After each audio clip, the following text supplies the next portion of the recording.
Liver 2 and liver 3 are used a lot in clinical practice. However, the liver meridian has 14 acupuncture points. They're so powerful. Today, I'm going to look at each of them, function, location, and clinical pearls. We're also going to look at the meridian pathway because it's important to understand why points are doing certain function and are helping different kind of indication.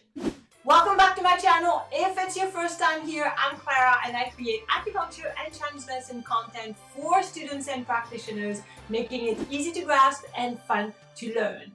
First, we're going to look at the liver acupuncture points locations because it's really important to know where they are.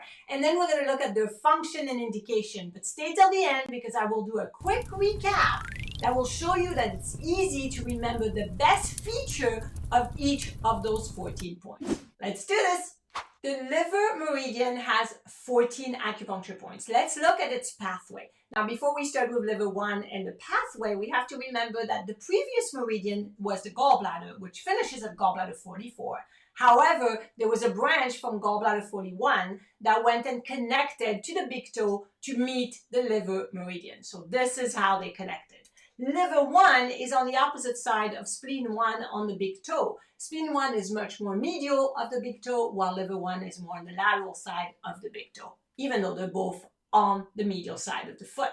So liver meridian starts at the big toe and will ascend along the dorsum part of the foot all the way to the ankle. Now, this is 1, 2, 3, and 4. 5, 6, and 7 are going to be on the medial aspect of the thigh. 8 is at the knee or the medial aspect of the knee. 9 is going to be on the thigh, again on the inner thigh. And we're going to go ascend to the inguinal region where we're going to have 10, 11, and 12. Then the meridian is going to wrap around the external genitalia. This is very important and we'll see why when we talk about liver 5 later on. Then it continues to ascend to the hypochondriac region to meet liver 13. It will enter the body then. This is why I have little dots. That means it's an internal part of the meridian. Go around the stomach, meet the liver organ and then the gallbladder organ. Then it will emerge back out at liver 14 and ascend along the ribs all the way to the throat, the nasopharynx, and to the eye, inner eye, so to connect with the eye system. It will continue to ascend all the way until it reaches DU20 to connect to the DU meridian on the vertex. Then there's a branch from the inner canthus or the eye system that will go down and wrap around the lips. This is why the liver and the spleen are very much connected. There is a lot of liver points that will help with digestion. So those two are very much connected. And then there's one more branch that starts at the liver organ. It's an internal branch and goes to the lung where it connects to the next channel, which is the lung meridian. And then we start the cyclical flow of qi again. Make sense? So let's recap it. We start at the big toe, go all along the medial aspect of the thigh, wraps around the external genitalia, goes to the hypochondriac region on the lateral side of the body, will go inside, enter around the stomach through the diaphragm to the liver organ and gallbladder organ. Emerge at the liver area where liver 14 is on that side. On the other side, it will be more emerging at the pancreas area. See, again, very much connected to the digestive system. And then ascend along the ribs to the throat, to the nasopharynx, to the inner eye where it connects to the eye system, and then all the way to DU20. Then there's a branch from the inner eye that is going to go down and wraps around the lips. And the second branch starts internally at the liver and connects to the lung meridian, where the lung meridian will be obviously the next one. Yes? Okay. So the liver meridian is a Jue Yin meridian. It is a yin meridian, but it's a Jue Yin meridian. Jue means the end or the terminal or the end of yin. So this is the translation, the best translation. And in the 6 stages, Jue Yin is at the end. It's at the bottom. The liver meridian is activated between 1 and 3 a.m. And this is when we get clues when people are awake during that time that there is something that is going to be off or out of balance with the liver meridian. Often it is due to stress and people will wake up and that's usually a liver yang rising, and if they can't fall back asleep, that could be a liver fire, right? So, but it stems from liver qi stagnation and being stressed out. Good? So that's for the pathway of the liver meridian. The liver meridian itself as a function, it addresses a lot of the stress, neurological issue. It addresses issue with the external genitalia, pain, of course, digestive system, and mental health. So it is really well-rounded meridian, and we use it a lot in clinical practice. So let's look at all the acupuncture points, location, and function, and let's do this in the easy way, like I like to do. Liver 1, as you can see, is on the base of the toenail, point 1 soon. However, it shouldn't be saying the medial side of the toenail, it should be the lateral, because the medial side would be spleen 1, which is the yellow dot there. So spleen 1 is on the medial side and liver 1 is on the lateral side of the base of the toenail, point 1 soon.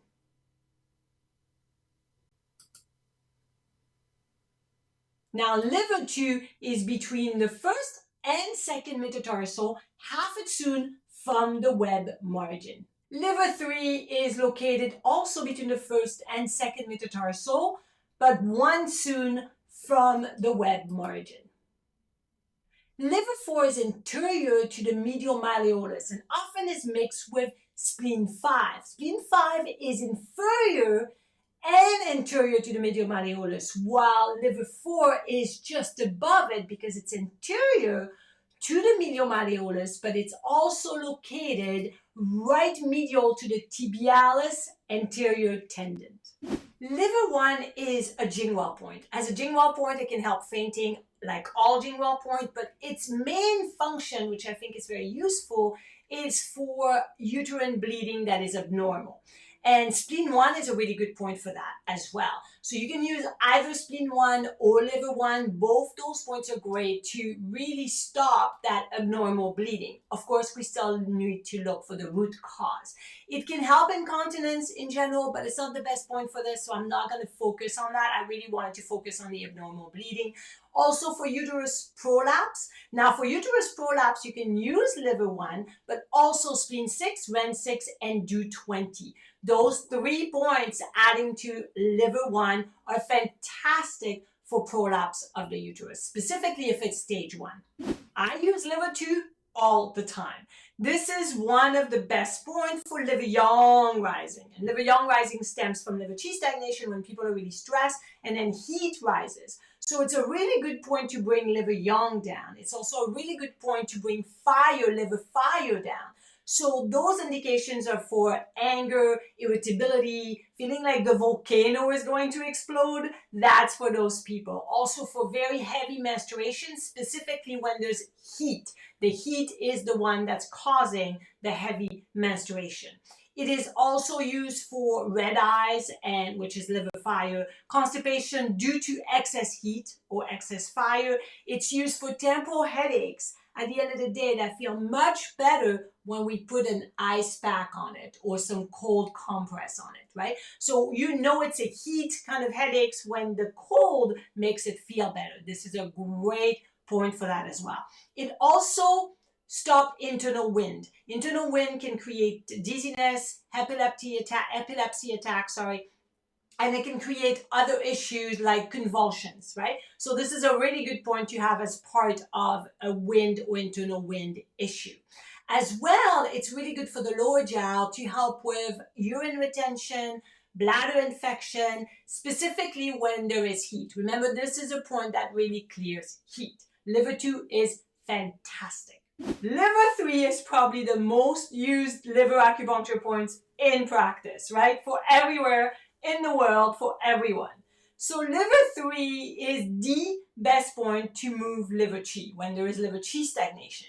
And the best combo is to combine it with large intestine 4. So Li4 and liver 3 are called the 4 gates. When we needle them, we open the gates for better flow. Li4 moves blood and liver 3 moves qi. And in function of qi is to move blood, right? Qi is moving blood. So those 4 points, 2 between the first and second metacarpal, and 2, liver 3, between the first and second metatarsal. They're kind of the same points, opposite limbs. So together they form the 4 gates. So we open the gates and get better flow.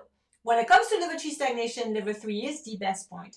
And it's going to help relax the person when there's a lot of stress. And my patients say that all the time. Oh, that point's going to hurt today because I've been really stressed.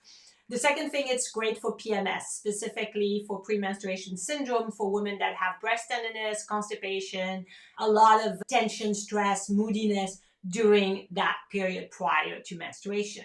It's also going to be great for temporal headaches, for a lot of stress, constipation that is worse at the end of the day, or bloating that is worse at the end of the day. That is going to help. Also, it's a really good point, not just for liver chi stagnation, but also to help when it comes to cooling the body when it's a little bit overheated, specifically for high blood pressure. So like liver 2, it brings the liver yang down, but it's a better point for liver chi stagnation, obviously. It's often going to be talked about to be used for depression. Now, the reason is you can't just do liver 3 for depression. You need a whole diagnosis, and we need a lot more to it. However, when there is depression, even though the pattern may be blood deficiency or phlegm or whatever the pattern is, there is always an underlying liver chi stagnation in any depression because the person feels stuck. They're stuck in that state and they feel like there's no hope, no way out. So that's why liver 3 has to be part of the protocol. And if you haven't signed up to my free course on mental health, please do so in the link above or in the link below this video, because it is really useful to understand how TCM can help when it comes to mental health. It's a free course. Check it out. Now, liver 3, again, is a shoestring point. It's a special point twice. And a UN source chi point. So any issue, specifically stress, that is affecting the body, it is going to be such a good point. Liver 3 rocks. I think liver 4 is underutilized in clinical practice. And what's interesting is when we talk about acupuncture points, a lot of them are directly impacting women's health because women's health is so intricate, right? But we don't have a lot of points that are specific to the male reproductive system. Kidney 10 is one of them. But liver 4 is another one. Liver 4 is great for the male reproductive system, specifically when there is seminal emission, erectile dysfunction, external genitalia issue, and urine retention, specifically for men. Now, we can use it for women as well when we have external genitalia pain, but that's not the best point for it. Think of this point as the male reproductive system issue point. And actually, in TCM, the liver and the Jue Meridian are the 2 that we're going to use a lot more for male, while the Chong Meridian and the Spleen Meridian are going to be used more for female. So it's kind of interesting to see it in that perspective. Are you enjoying my graphics today? Well, they are all part of my AcuPoint Made Easy book. The hard copy ships all over the world, but if you'd rather the digital version, it has video links to complement it.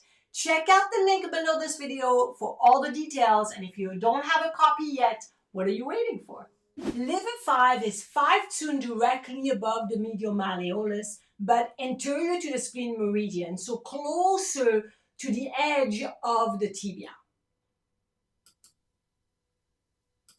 Liver 6 is the same, it's close to the edge of the tibia, but 7 tsuen directly above the medial malleolus. And remember that between the medial malleolus to the knee crease or popliteal crease is 15 on the medial side, 16 tsuen on the lateral side. Liver 7 is 1 tsuen posterior to spleen 9, and spleen 9 is directly below and posterior the epicondyle of the tibia on the medial side of the leg. And liver 8 is at the medial end of the popliteal crease or medial end of the knee crease when we bend the knee. Liver 5 is a luo connecting point. Luo connecting points are part of the luo collaterals, and the luo collaterals of the liver will ascend and wraps around the external genitalia. Remember, we talked about this when we talked about the pathway. So liver 5 function is to treat anything that's happening with the external genitalia. And it's also for bladder infection after intercourse. So if people have bladder infection that occurs after intercourse, that is the best point. I use this point as well for interstitial cystitis. I use this point a lot for herpes outbreak and any external genitalia issue. Also for yeast infection for women, this will work very well. So this is a point that clears damp and heat in the external genitalia region. And it's fantastic. It works so well. You have to use liver 5. Liver 6 is a she cleft point, and she cleft points relate to blood issue and pain issue.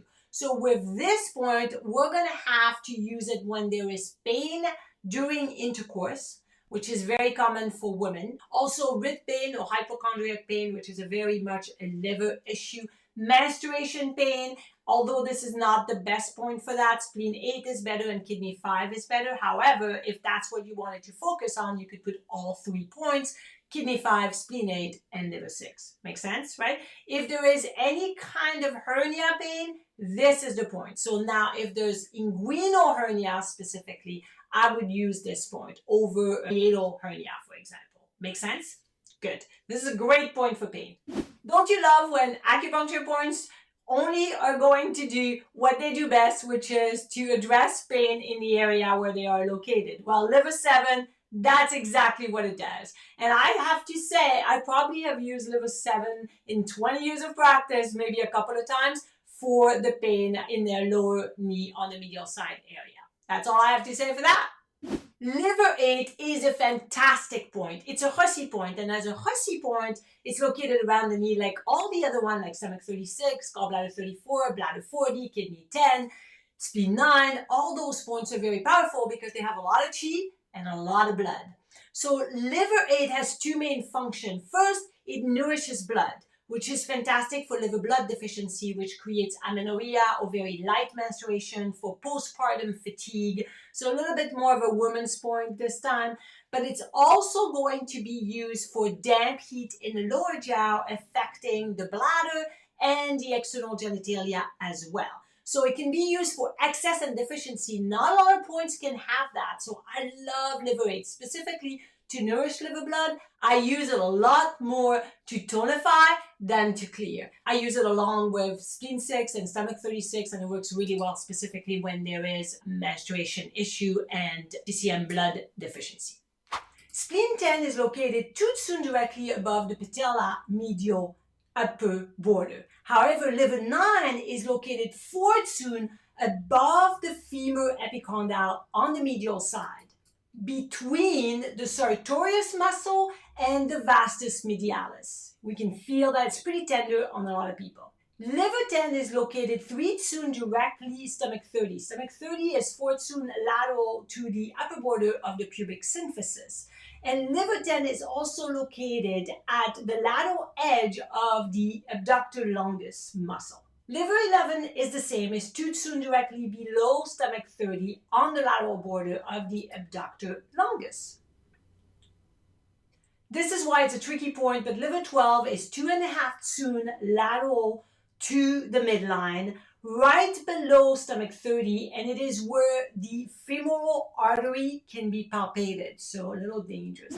Have you ever used liver 9? I don't think I use that point a lot at all. For some reason, it never comes up to mind. It's not a bad point. I think it's quite good, but for some reason, I never think of using liver 9.